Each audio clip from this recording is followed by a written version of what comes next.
क्रांतीज्योती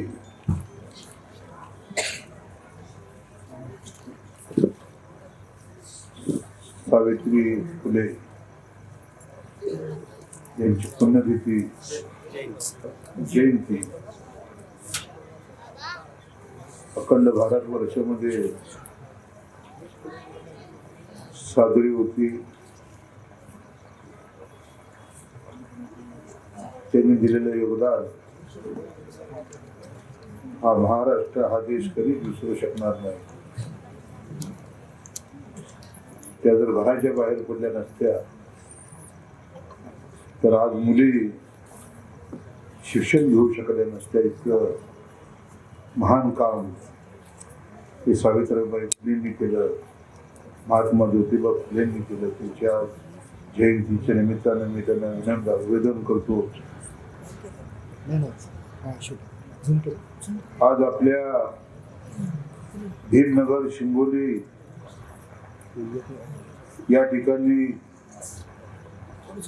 एरोप्लेन पाणी शुद्ध करणं या कामाचा शुभारंभ माझ्या हस्ते झाला. त्याला आपण 5 लाख रुपयाचा निधी मंजूर केला. त्याचं टेंडरही झालं. आज त्याचं भूमिपूजन झालं. दुसरं, आपल्या भीमनगर नगराच्या अंतर्गत जो आता आपण रस्त्यानं आलो त्या रस्त्यात पावसाळ्यात काय अवस्था होत असत ते बाब मनामध्ये ठेवून आपण त्या रस्त्यासाठी 5 लाख रुपयाचा कॉन्क्रीटचा रस्ता मंजूर केला. त्याचंही भूमिपूजन माझ्या हस्ते आज झालं असं मी जाहीर करतो. एकूण 10 लाख रुपये आपल्या भीमनगरला आपण मंजूर केले. परंतु सगळ्यात मोठा विषय होता, मला अनेक फोन यायचे.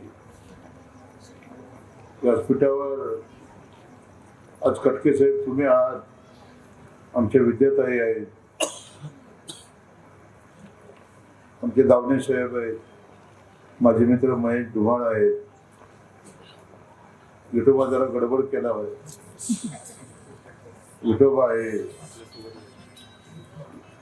हे सगळे विधानसभेला माझ्या बरोबर होते. पण तब्बल 40 वर्षाच्या सत्तेला सुरुंग लावणं हे खायचं काम नव्हतं. दादागिरी, दडपशाही, तानाशाही आणि झुंडशाही गाडायची हा एक विचार आम्ही मनामध्ये घेतला. 19ला सुरुवात केली आणि 24ला हा अनगरचा राक्षस गाडायचं काम या तुमच्या राजू खरेने केलं. बांधून एक गोष्ट इथं प्रकर्षाने जाणवत होती की म्हणजे ज्यावेळेला मी महापुरामध्ये आपल्याला भेटायला आलो होतो,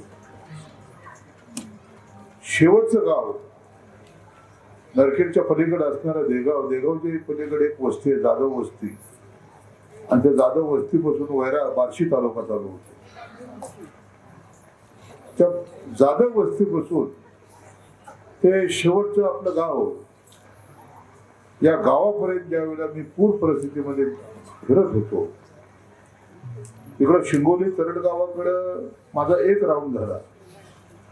त्यावेळी या ब्रिजवरती मला मीडियाने विचारलं होतं, गावकऱ्याने तर विचारलं, आज नुकते कटके साहेब माझा समाज आहे म्हणून नाही, आता गावाने विचारलं, आजूबाजूच्याही गावाने विचारलं की आमदार साहेब या ब्रिजला ही लोखंडाची जी ग्रिल आहे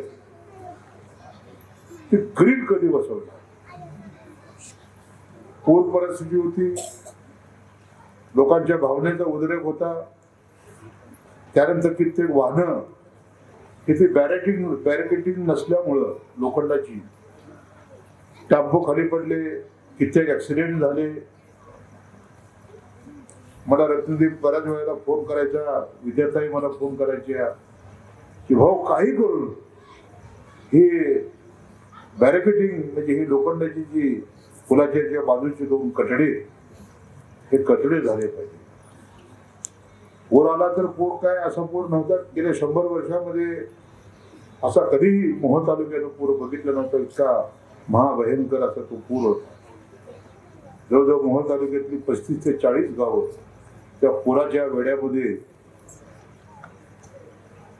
वेढली गेली होती. लोकांची शेतं गेली, लोकांची घरं गेली, लोकांच्या जमिनी गेल्या, लोकांची जनावरं गेली. जनावर नाही तर लोकांचे तबिले जनावरांची गोटेच्या गोटे वाहून गेले. असं नुकसान कधीच झालं. त्याही परिस्थितीमध्ये एक जागरूक लोकप्रतिनिधी म्हणून तुम्ही निवडून दिलेला आमदार हा तुमच्यासाठी त्या शेवटच्या टोकापासून उमेश दादा माझ्याबरोबर होते आणि इकडे शेवटच्या टोकापर्यंत त्या 35-40 गावामध्ये करण्याचं काम आम्ही करत होतो. लोकांना धीर देण्याचं काम आम्ही करत होतो.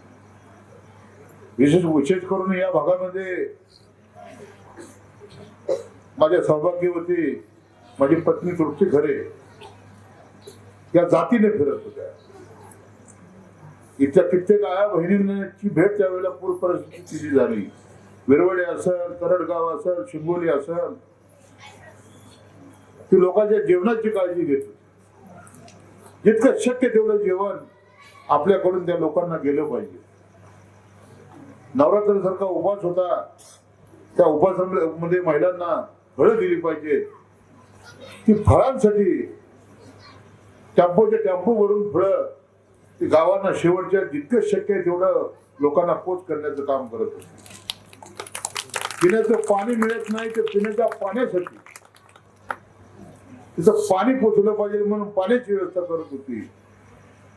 आणि कटके साहेब मला दिवसात 50 फोन ती करायची, कारण मी त्या पूर परिस्थितीमध्ये फिरत असायचो. मला म्हणायची की जनावराला चारा नाही, तो चाऱ्याचा प्रश्न मिटवा. हे सगळं बघत असताना या भागातल्या जनावरांना चारा सुद्धा पोच करण्याचं काम आपण करत होतो. कारण तुमच्या सुखदुःखामध्ये जर सहभागी होणारा आमदार नसेल तर तो आमदार काय कामाचा. आणि कटके साहेब मी तुम्हाला सांगतो, 20 नोव्हेंबरला मतदान झालं आणि 23 नोव्हेंबरला निकाल झाला. महेशराव माझ्या बरोबर होते, राहुल माझ्या बरोबर होता, विठोबा माझ्या बरोबर होता, आपण कटके साहेब होता. हा माझा भोळा बावडा समाज रस्त्यावरती उतरला होता. आणि 20 नोव्हेंबरला मतदान झालं. दादागिरी, दडपशाही, तानाशाही आणि झुंडशाही काढून या मोहोळच्या जनतेने स्वातंत्र्याची पहाट पाहिली. आणि 23 तारखेला तब्बल 31,000 मतांनी एक टांगेवाल्याचा मुलगा महाराष्ट्राच्या विधानसभेत आमदार म्हणून निवडून गेला.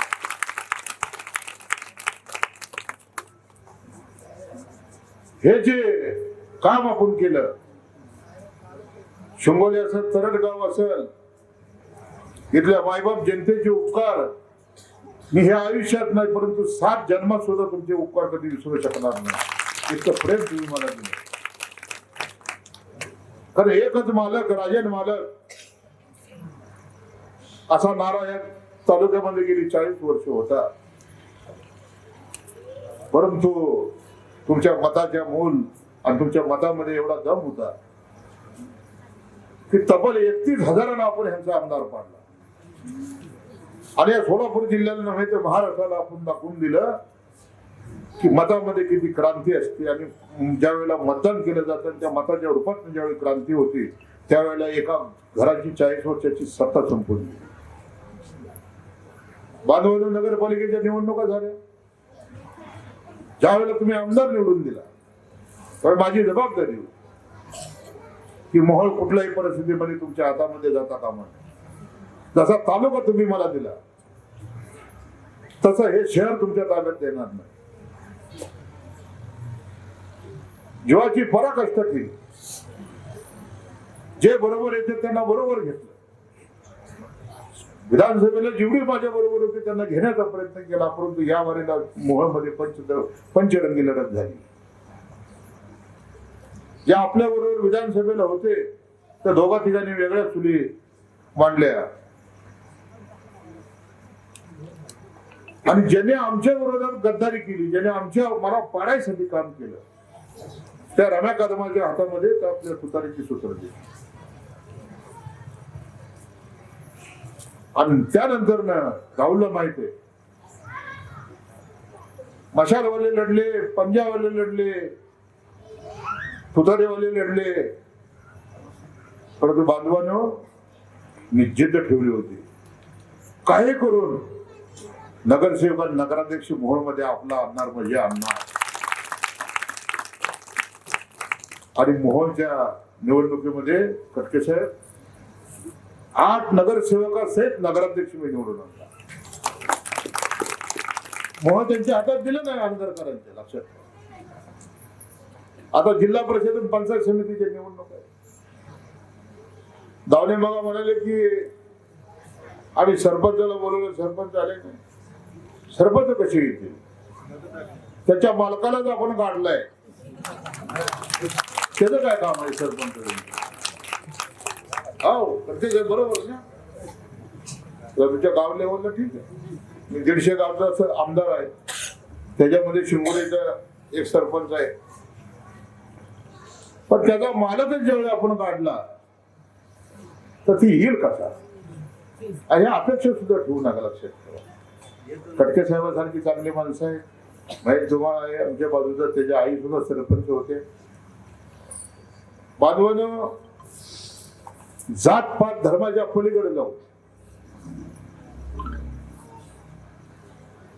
माझ्या आयुष्यातली 35 वर्ष मी शिवसेनेत काढली. 1990 ते 2024 असा अखंड प्रवास माझा शिवसेनेमध्ये गेला, एकनाथ शिंदे साहेबांबरोबर गेला. आणि काही तांत्रिक अडचणी होत्या म्हणून 1924 आपल्याला धनुष्यबाण भेटला नाही, त्यामुळे कटके साहेब आपल्याला तुतारी घ्यावी लागली. आणि तुतारी घेऊन आपण या मतदारसंघाचा आमदार झालो. शेवटी चिन्ह महत्वाचं नाही, इथला मतदार राज्य महत्वाचा आहे. मागेल त्याला रस्ता,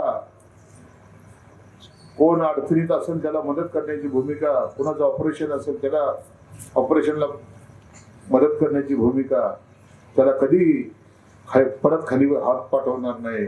कोण गरीबाचं लग्न असेल त्याच्या मुलीच्या लग्नाला मदत, कोण गरीब एखादा विद्यार्थी असेल तो कॉलेजमध्ये शाळेमध्ये जायला त्याला फी नसेल आणि त्याला शाळेतनं काढला असेल तर त्याची शाळेची फी भरण्याची भूमिका. या सामाजिक कामामध्ये कटके साहेब मी कुठं कमी पडलो नाही, त्याचीच पोचपावती म्हणून मी आमदार झालो. लक्षात ठेवा, त्या अनेक लोकांचे माझ्यावरती आशीर्वाद होते, ज्याच्या आजारपणाला मदत केलं. मी 2 मुलीचा बाप, हम दो हमारे दो. 2 मुलीची लग्न झाली, ते आपल्या आई बापा सासरी निघून गेल्यानंतर मला आणि माझ्या पत्नीला जगायला 15 एकर जमीन आहे. कटके साहेब,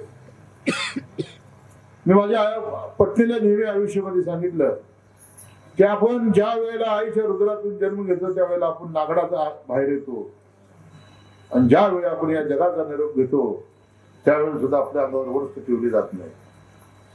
अगदी अंगठ्या, चैनी काय, ब्रासलेट जी काय असेल ते सुद्धा काढलं जातं.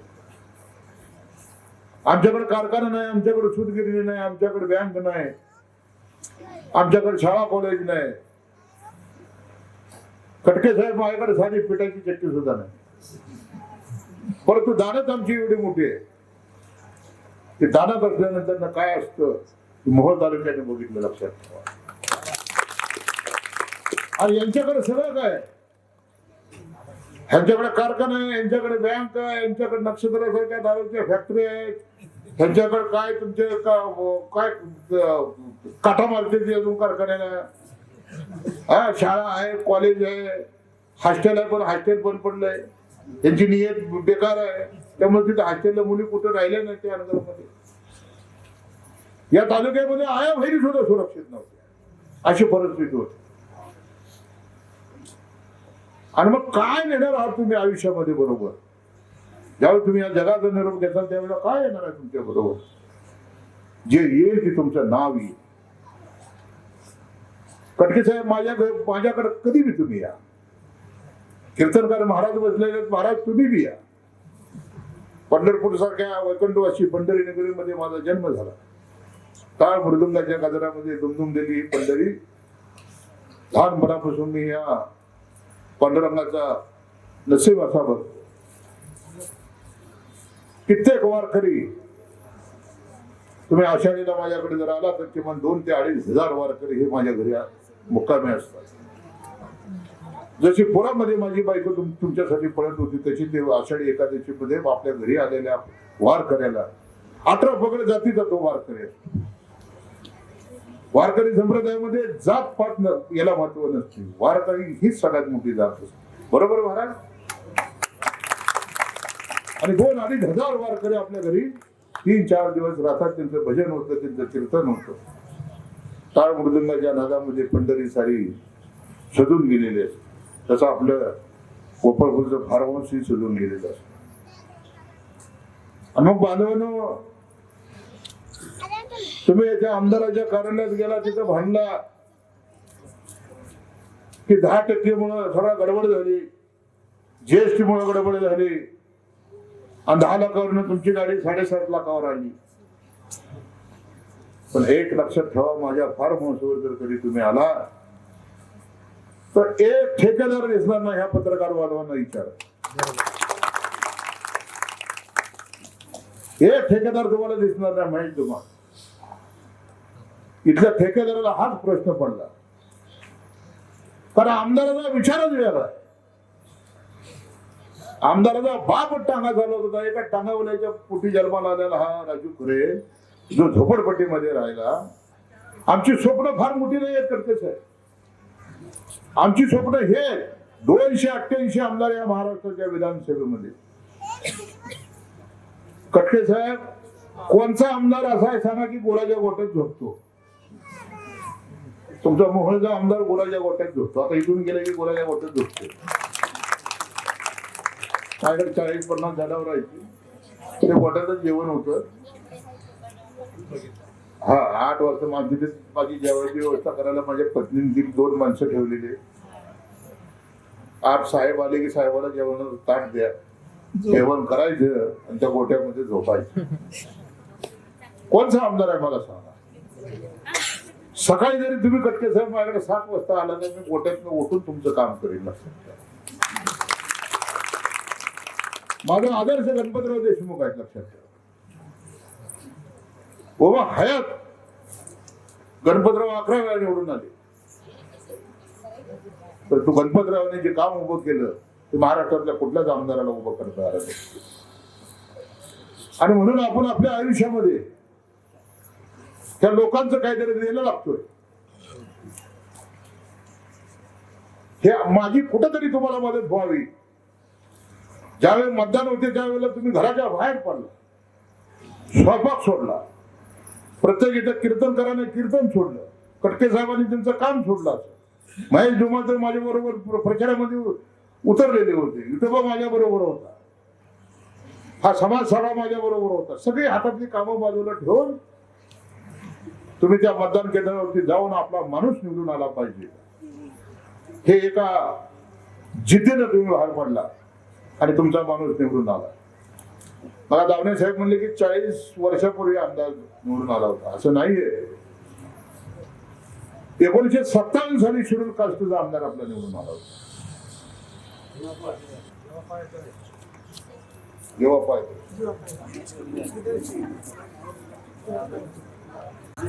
नाही मोड म्हणतो. आणि 1957 नंतर दुसऱ्यांदा तुमच्या नंबर लागला, तो तिकडून लागला मंगळवाड्यात. पण आपल्या मोहोळ मतदारसंघात मोहोळ आहे, माझं पंढरपूर जोडलेला आहे ना. फक्त मोहोळ एकटा नाहीये, पंढरपूरची 17 गावं आहेत, मोहोळची 104 गाव आहेत, मोहोळ शहर आहे आणि उत्तर सोलापूर तालुक्यातली 23 गाव आहे. बांधवांनो, एक मी आवर्जून सांगेन, ज्या वेळेला महाराष्ट्राची विधानसभाचं अधिवेशन होतं, कटके साहेब तुम्ही बघितलं असेल सभागृहातलं माझं भाषण, सरकारला सडे तोड खडे बोल मी बोलत होतो. मी प्रश्न मांडला तो शेतकऱ्याच्या पुराचा मांडला, शेतकऱ्याच्या जमिनीचा मांडला, जनावरांच्या चाऱ्याचा मांडला. जनावर वाहून गेले त्याची सरकारनं नुकसान भरपाई दिली नाही, त्या नुकसान भरपाईकडे सरकारचं लक्ष वेधलं. तिथं कुठं जातीपातीचा उल्लेख नव्हता. लक्षात ठेवा, या मतदारसंघातल्या जनते, मायबाप जनतेने आपल्याला निवडून दिले आणि त्यांच्यासाठी आपण या विधानसभेत आलोय आणि त्यांच्या प्रश्नावरती या सभागृहात सरकारचं लक्ष वेधलं पाहिजे ही प्रामाणिकपणे भूमिका ठेवली. 7 दिवस अधिवेशन चाललं आणि 7 दिवसामध्ये महेशराव मी 5 दिवस विधानसभेत बोलत होतो. 5 दिवस लगातार विधानसभेत बोललो. मी बोललो त्या लांबुटीचा एमएससीबीचा तो काय तुमचा साठे नावाचा अधिकारी सस्पेंड झाला. आता लवकरच चमत्कार तुम्हाला बघायला मिळेल. ज्या 10-12 गावामध्ये मी विधानसभेमध्ये आव्हान केलं की ज्याच्या घराला पाणी लागलं नाही त्याला सरकारचा मोबदला, आणि ज्याचं घर पाण्यात आहे, ज्याचं शेत पाण्यामध्ये त्याला मोबदला नाही, तिथल्या तलाट्याला तिथल्या ग्रामसेवकाला ताबडतोब सस्पेंड करा, ही माझी दुसरी मागणी होती. आणि निश्चितपणाने तुम्हाला सांगतो त्या आचारसंहितेचा ज्या वेळेला ब्रेक निघून जाईल कसा हाबळा बसतो ह्यांना फक्त बघा तुम्ही. तो नाद करणार नाही पुन्हा, लक्षात ठेवा. आता एक एमएससीबी जर सस्पेंड झाला इंजिनियर, आता यांचा बाकीच्या नंबर आहे. लक्षात ठेवा, कोणही सुटणार नाही, माझ्या तावडीतून कोण सुटणार नाही. लक्षात ठेवा, एक वेळ यमराज यांना माफ करत, हा, पण राजीव खरेच्या तावडीतनं कोण सुटणार नाही. लक्षात ठेवा, कारण त्याचा विचारच असा आहे, आयुष्यात द्यायचं काम केलं, जो येतो त्याला मदत करण्याची भूमिका ठेवली. ज्या वेळेला मोहोळ शहर 20 दिवस मोहोळ शहराला प्यायला पाणी नव्हतं, ते पत्रकार इथे बसलेले त्यांना विचारा, 20 दिवसानंतर नगरपालिकेचा नळातनं तुटीतलं पाणी यायचं आणि 50 एक हांडा घ्यायला माझ्या माय भगिनीला 50 रुपये मोजावे लागायचे. तुमची 40 वर्षाची सत्ता होती, तुमच्याही कारखान्यावरती टँकर होते, परंतु तुमची दारात नव्हती. कटके साहेब या राजू खरे ना या मोहोळ शहरासाठी 17 टँकर 20-20 हजार लिटरचे 17 टँकर न काय माहिती राव उभ्या मोहोळला काय राहुल 20-20 हजार लिटरचे मुंबईवरून टँकर मागवले आणि 17 टँकर न मोहोळच्या जनतेला, मोहोळ शहराची लोकसंख्या 50,000च्या आसपास आहे, मोहोळच्या जनतेला आपण त्या 17 टँकर मधून माझ्या माय भगिनीला दिवसात ना कमीत कमी 3 वेळाला पाणी देत होतो, मोफत पाणी देत होतो. मोफत पाण्यासारखं पुण्य नाही. म्हणून मोहोळ शहरामध्ये, मोहोळ तालुक्यामध्ये टँकर दिले आपण, नरखेड भागामध्ये टँकर दिले, उत्तर सोलापूरला 3 टँकर दिले, तुझ्या इकडे टँकर दिले, तिकडं हरारवाडी, जांबा बुद्रुक त्या साईडला, तिकडे नजीक पिंपरी या भागामध्ये टँकर दिले. का की आयुष्यामध्ये तुम्हाला लोकांसाठी काहीतरी केलं पाहिजे. लोक पिण्यासाठी वाघ इतकी म्हणजे 20 दिवस जर पाणी आलं नसेल तर त्या मावशीची, त्या माझ्या आया बहिणीची अवस्था काय होत असेल. वर्षाला पाण्याची किंमत नाही. सकाळी गेला आंघोळ करून गेला की संध्याकाळी घरी येतो. पाण्याची खरी किंमत माझ्या आया बहिणीला माहिती आहे, पण पाण्याशिवाय तिचं पान हलत. हा विचार डोक्यामध्ये ठेवला आणि 17 टँकर ना राहुल 76 दिवस आपण मोहोळ शहराला पाणी पाजलं. म्हणून ज्या वेळेला मतदान झालं त्यावेळेला सरकारची लाडकी बहीण मोहोळ मध्ये चालली नाही. मोहोळ मध्ये काय चाललं, पाणीवाला दादा. का त्या टँकर वरती माझा हात जोडलेला फोटो होता. ती माझी माता भगिनी जेव्हा मतदान केंद्रावर गेली तिनं पहिलं बटन दाबलं तुतारी, आणि कटके साहेब 15,000पैकी मला 12,500 मतदान पडलं मोहोळ शहरात. किती? 12,500. आणि अडीच हजारात ती माने आणि बाकीची कोण कोण औषध उभारलेली होती तिथे 2,500. मग त्या 12,500 18 पगड जातीची माणसं होती. ज्या आया बहिणी माझ्या होत्या त्या नुकत्या आपल्या जातीच्या नव्हत्या. जी गरज भागवली होती हा दादा आमचा पाणीवाला आहे.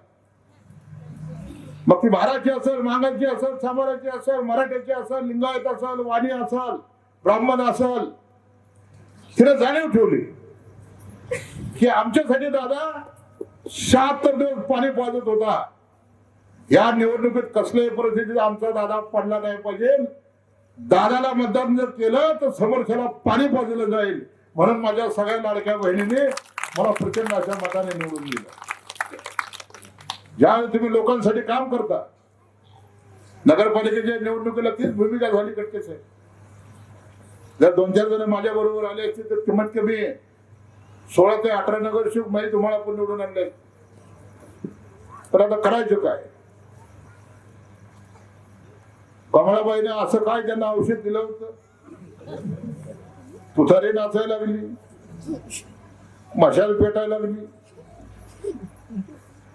आणि या परिणितीताई आपल्या शिंदेच्या हाताचा पंजा 10 ठिकाणी उभारला. दुसऱ्या 10 ठिकाणी काही उमेदवारच मिळाले नाही. तुतारी 10 ठिकाणी उभारली. आणि ह्या परिस्थितीमध्ये सुद्धा तुमच्या राजू खरेनं मोहचा नगराध्यक्ष आपल्या विचाराचा निवडून आणला. आता जिल्हा परिषद आणि पंचायत समितीच्या निवडणूक आहे. तुम्ही जाताना घरी घेऊन काय घेऊन जायचं? मी जाताना घरी घेऊन काय जायचं? मी माझी बांधिलकी तुमच्याशी, माझी बांधिलकी या गावाची. तरडगाव असेल, शिंगोली असेल. मला आता मग कटके साहेब तुम्ही सांगितलं की मशानभूमीचा एक असा प्रश्न आहे. मशानभूमीच्या संदर्भामध्ये आपण कलेक्टर खूप चांगले आहेत, लक्षात ठेवा. ज्या वेळेला या ब्रिजचा प्रश्न आला तेव्हा मी कलेक्टर साहेबांना विनंती केली, साहेब नॅशनल हायवे म्हणते पीडब्ल्यूडी कडे, पीडब्ल्यूडी म्हणते नॅशनल हायवे कडे. आपण नॅशनल हायवेलाही बोलवा, आपण पीडब्ल्यूडी लाही बोलवा, आपण परिवहन खात्यालाही बोलवा. कलेक्टर साहेबांनी माझ्या मागणीनुसार ताब्यात कलेक्टर साहेबांकडे गेलो, ते परिवहन खात्याला बोलवलं, ते आरटीओला बोलवलं. बाकी काय चालणार नाही म्हणलं माझ्यापाशी. हे काम माझं झालं पाहिजे. आणि ते कामाचा नारळ आज फुटला. माझ्यासाठी एक चांगलं झालं की त्या वाहनं कधी कोण रात्री जरी गेलं चुकून त्या कठाड्याच्या बाजूला लागल्या, त्या कठाड्यामुळे ते खाली होतं पडायचं वाचन, त्याचा एखाद्याचा जीव वाचन. एक मोठं काम आपल्या हातनं घडतंय, त्याचं एक समाधान. पालवानो, उद्याची निवडणूक आहे, लक्षात ठेवा. जिल्हा परिषद आहे, पंचायत समितीच्या निवडणूक आहे. तुम्ही विधानसभेत बघितलं असेल, आपण मोहोळ जिंकलं, पण नगरचा नगराध्यक्ष पदाचा फॉर्म भरायला ज्यावेळी माझी भगिनी उज्ज्वला तिथे गेली, कटके साहेब मला सांगा, 21 सिक्युरिटी बॉडीगार्ड. आता सरकारनं मला 2 पोलीस दिलेली आहेत बंदोबस्तीला. त्यांना विचारा, ती मी माझ्या संग जनावरांच्या गोठ्यातच झोपती ती. हा, त्यांना मग माझ्यासाठी एक ती काय म्हणतात ते बाज. आणि पुन्हा एक बायकोला सांगितले 2 बाज बनवून म्हणलं, 2 हवालदारांसाठी. एक इकडं झोपलं, एक इकडं झोपलं, मध्ये आमदार झोपलं. तर त्या हवालदाराला मी विचारलं की सिक्युरिटी बॉडीवर करून म्हणजे काय प्रकार आहे? नागपूरच्या आदिवासी निघालो. तर त्या हवालदारने मला सांगितलं की साहेब, देशाचे प्रधानमंत्री आणि देशाचे मुख्यमंत्री, देशाचे गृहमंत्री, राज्याचे मुख्यमंत्री, देशाचे प्रधानमंत्री आणि देशाचे गृहमंत्री आल्यानंतर त्याला जो बंदोबस्त दिला जातो म्हणते, ते जे येथे 56 रायफल असतील, एका पटनातून 50-60 गोळ्या बाहेर पडतात. तर ते 21 सिक्युरिटी बॉडीगार्ड त्या आनगरचा जी फॉर्म भरायला आमची बहिणी गेली होती उज्ज्वला तिथे, बहादर आहे, तिला मानलं पाहिजे. 50-68 वर्षांच्या गावात निवडणूक झाली नव्हती. कटके साहेब, तुम्ही आमदार निवडून दिला, पहिल्यांदाच भादरांना अनगरमध्ये निवडणूक लावली, लक्षात ठेवा. राहुल विचार, आता त्या भगिनीचा फॉर्म भरायला 21 क्युआरटी वाढेल. किती? 21. वरनं 55 पोलीस बंदोबस्तला. म्हणजे ती 21 आणि ही 25 55 किती झाले राहुल? 76 पोलीस. 76 पोलीस घेऊन ती महिला भगिनी त्या नगर पंचायतमध्ये फॉर्म भरायला गेली. एवढा कॉरिडॉर बंदोबस्त. माझ्यापेक्षा किती मोठी असेल, आमदारांना 2च आहे, तिला 76 फॉर्म भरला. नगराध्यक्ष, मी या राज्याच्या मुख्यमंत्र्याला विधानसभेत विचारलं की मुख्यमंत्री महोदय,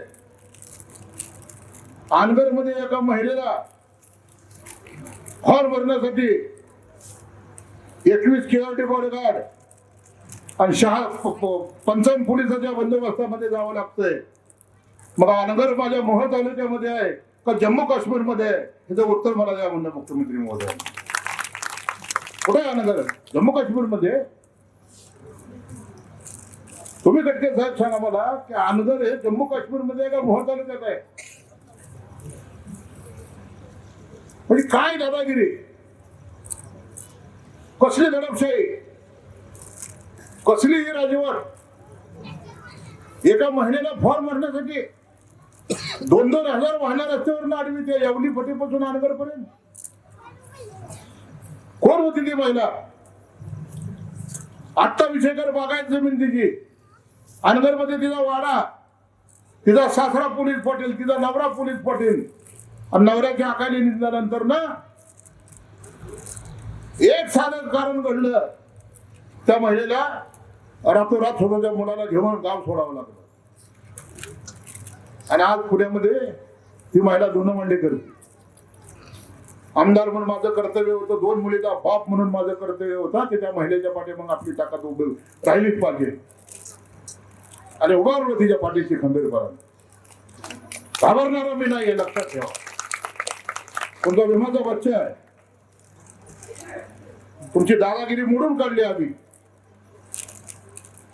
जी बी अन्याय झालेली महिला होती तिच्या पाठीची खंबीरपणाने उभारलो.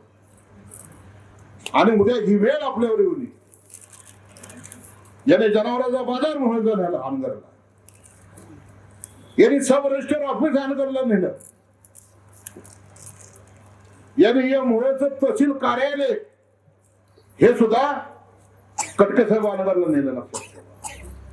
पण नीती एवढी जबरदस्त आहे, लक्षात ठेवा, की नीतीला हे मान्य नव्हतं.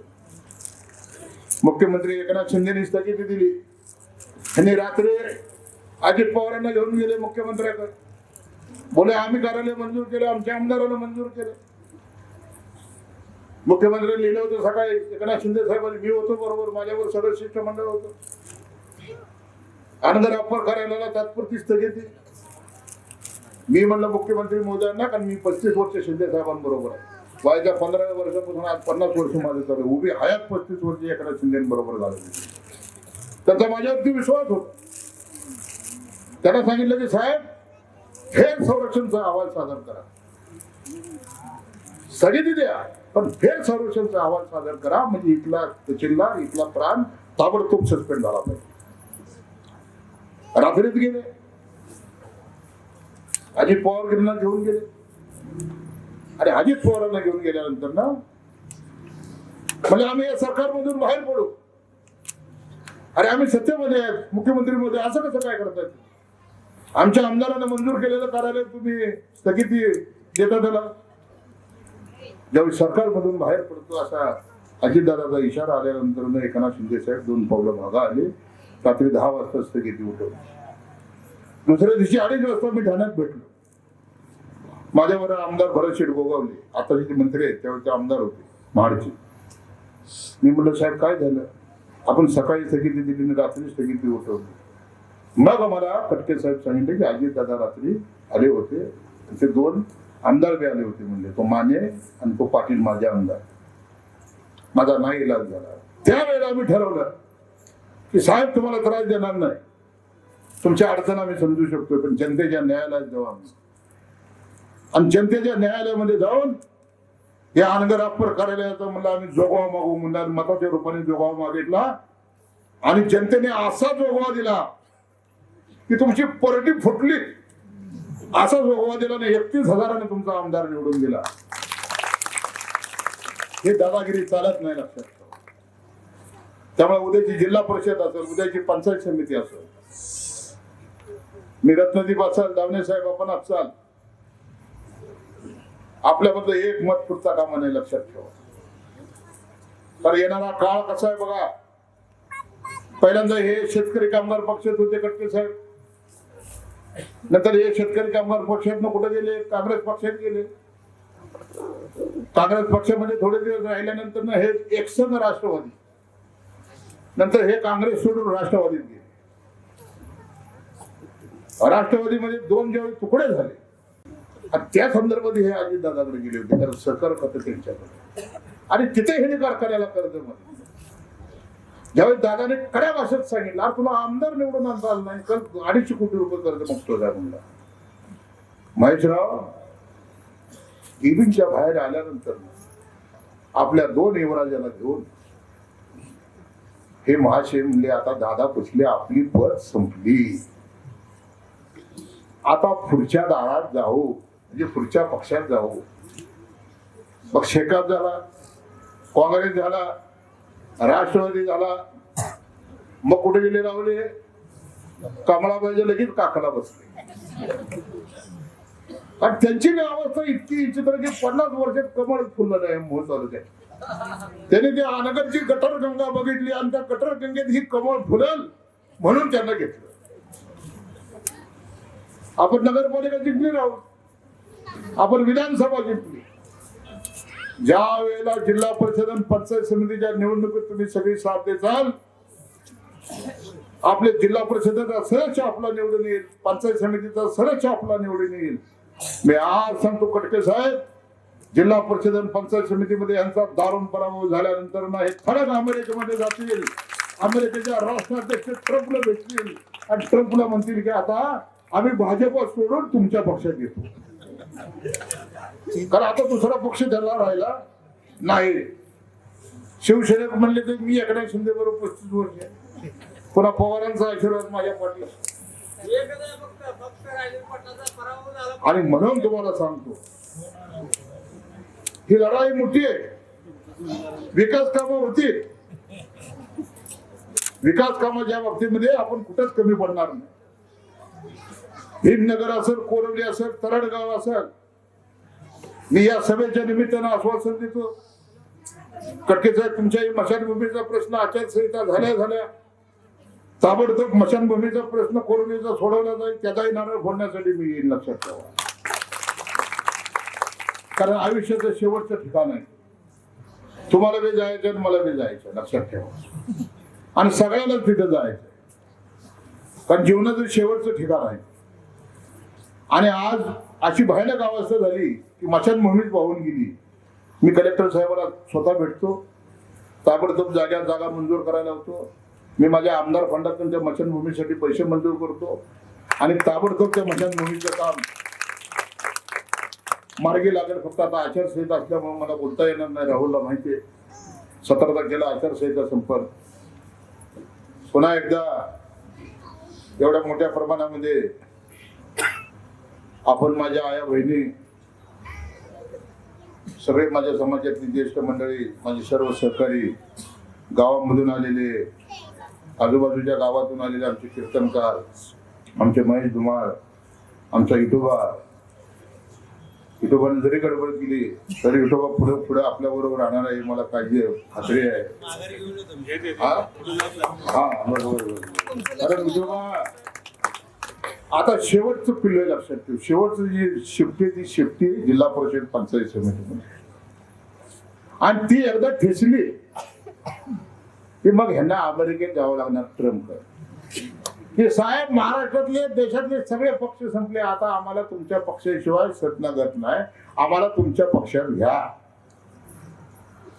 आणि म्हणून ही निवडणूक लय महत्वाची आहे, लक्षात ठेवा. एक विचार कसल्याही परिस्थितीमध्ये काय काय वाटली ती जरी किंमत मोबाईलची वेळ आली तर हा आमदार राजू खरे तुमची पाठ सोडणार नाही. तुमच्या आणि माझी साठण गाठ आहे, लक्षात ठेवा.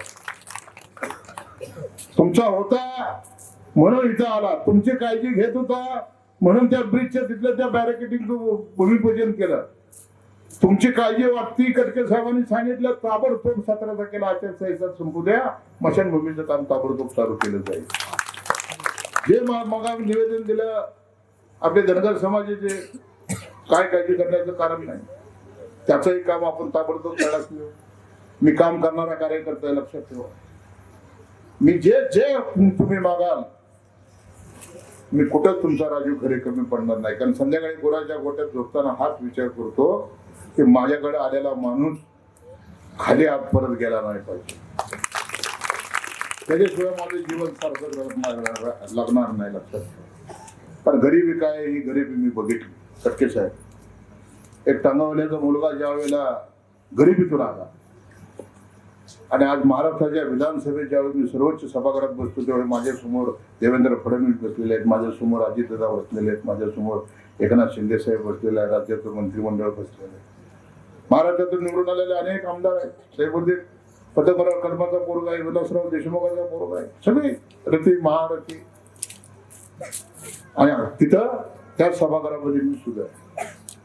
पण कटके साहेब ज्या वेळेला या विधानसभेत मी 5 वेळेला बोललो, ते सभागृहाच्या बाहेर आल्यानंतर कित्येक ज्येष्ठ सदस्य 5-5 वेळा 6-6 वेळेला निवडून आलेले ज्यांनी मंत्रिपद भूषविली त्यांनी सुद्धा राहुल माझं कौतुक केलं. अरे म्हणले राजू तुला मानलं, म्हणले मस्त 1 नंबरची तुझी भाषा शैली आहे म्हणले, आणि मुद्दे सूट सभागृहामध्ये पोहोचले. मला एवढं बरं वाटलं त्या दिवशी की आपण आयुष्यामध्ये काहीतरी कमवलं.